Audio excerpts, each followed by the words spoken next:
remember, you need to stay to the end of this video if you're going to get that very last point. There is a last point that nobody will tell you.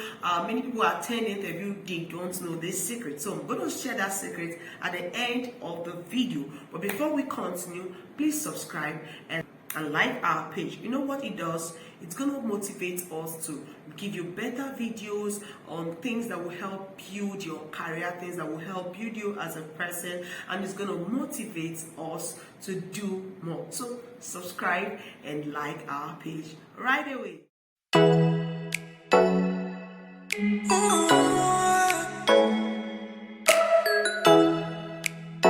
Wow, very special day, and today we're going to be looking at how to prepare for your job interview. Now you've written your CV, you've submitted your resume, and you were invited for an interview. Congratulations for the fact that you were invited, and we're going to look at how to prepare for your interview so that you will have the best of performance at the interview section. So the first thing we're going to do or think of is to prepare yourself.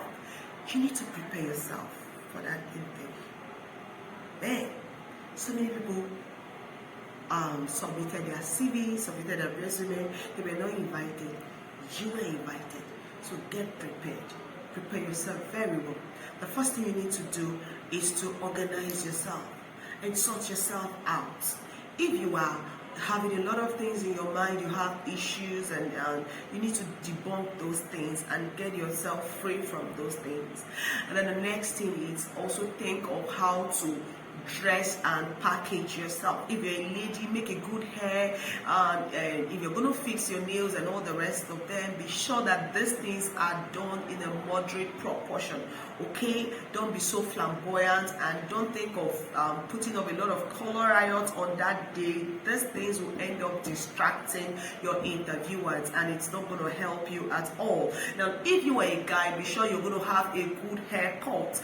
Don't just carry any kind of hair, carry dreads and all the rest of them and walk into the interview hall. The first impression you're going to make is your appearance. So if you dress in a shabby way, you're going to be addressed in that way, and it's going to affect your chances of getting that job offer. Now remember that it was actually your hard skills that gave you the opportunity to submit your resume and your CV. It actually made you qualified for that job. But you know what? The soft skills you're going to display on the interview day are the things that will help you get the job. So you see, your hard skills are not enough if you're going to get this job offer. So now the next thing is about the organization. You need to know about this organization before delving into it. The first thing you're going to do is to learn or get to know some things about the organization. Now, first thing first, Google about that organization. Find out what they believe in, what their goal is, what their objective is, and be sure to know these things. Find out when this organization came on board, and with those things in mind, also check them up on social media handles like Facebook and LinkedIn. Get to find out what they do, what customer responses have been all the years and stuff like that. Now, once you are done with that, also be sure that you get to also ask some questions. Find if there are friends that are already working with the organizations that you know. Call them and ask them some questions about the organization.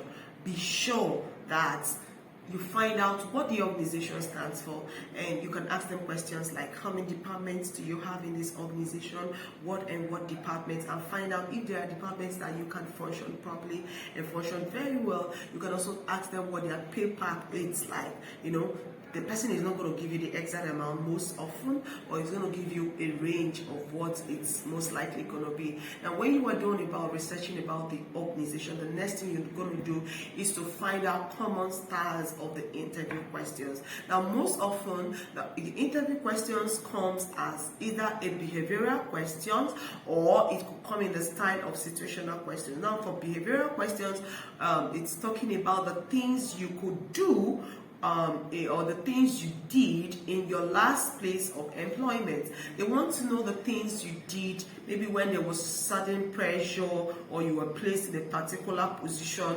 What were you able to achieve within a specific time, and what was your disposition like? And then for the situational questions, they're going to throw questions like, assuming you are being employed in this organization, how would you handle so situations if the need arise?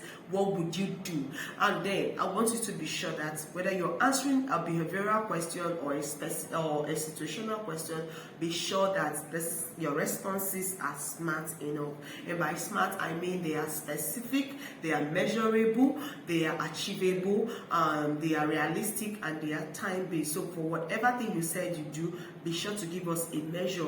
You could say that as a customer care manager, you are able to increase customer responses from 30% to 60%. That shows you could measure what you were able to achieve within a specific time, let's say for 3 months or between 2 to 3 months, or whatever as the case may be. So these are the things they want to hear when you are answering this question. Also know that when you're answering this question, it's going to help them to identify what exactly your soft skills are. They want to know if you are creative.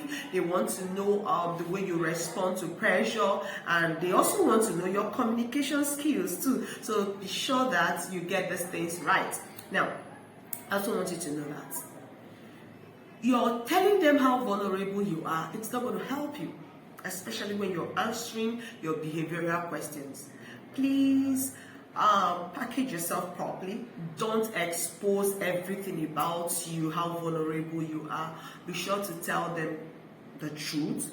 Nevertheless, tell the truth in a more formal way. Don't expose all your inabilities, except you were asked. And if you were asked, find a way to also package and present your inabilities or where you have some shortcomings, and do it respectfully and also do it sincerely. Now, the next thing that we're going to talk about are the possible responses to give during interview. There are possible responses to give. You don't just give any kind of response, but be sure that your responses are direct, your responses are succinct, and then your responses are also clear enough. Don't expect them to insinuate. Don't expect them to read in between lines. Don't expect them to read your mind. No, be direct with your responses. Let them know what you believe and what you stand for. And then you're going to give responses like, result driven. I work very well even under pressure. I can work in a fast environment. I can double sales within a team, or I doubled my sales last year within my team, and stuff like that. So these are kind of responses you're going to give. I make insight-based decisions and all the rest of them. Now I'm going to give you some advice. Yeah, please be sure to ask your own questions. When they are done with their interview questions, please don't just walk away and say thank you and walk away. No, ask them some questions. And someone is asking, where am I going to get those questions from? You're going to get the questions from the research you made about the organization before attending the interview. So when you were Googling you were Googling and making your research about the company, fine and good. There were things you observed, right? Get them and ask some questions about those things.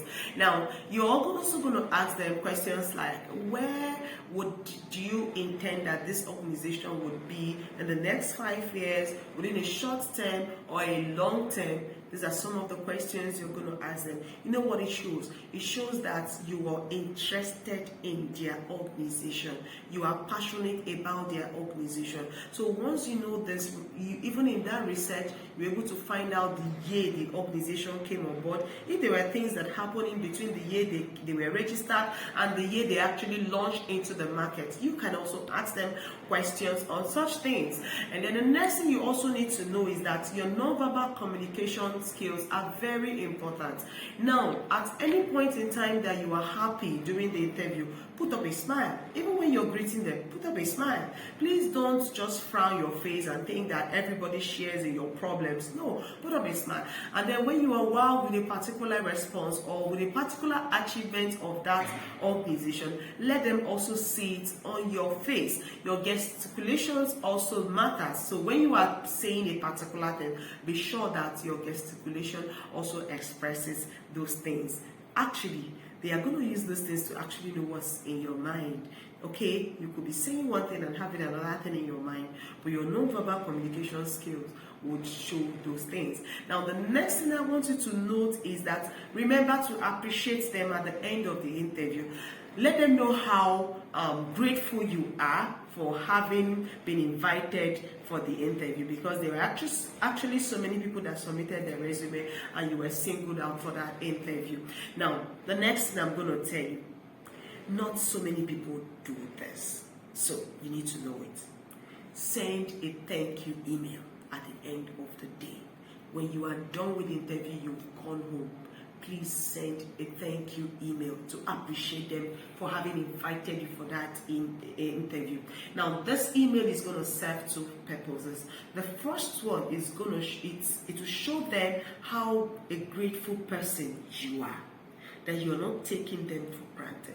The second one is that it's going to keep you fresh in their mind, because out of a lot of people that were interviewed, they could say, you know, this person, so person also sent us a thank you mail.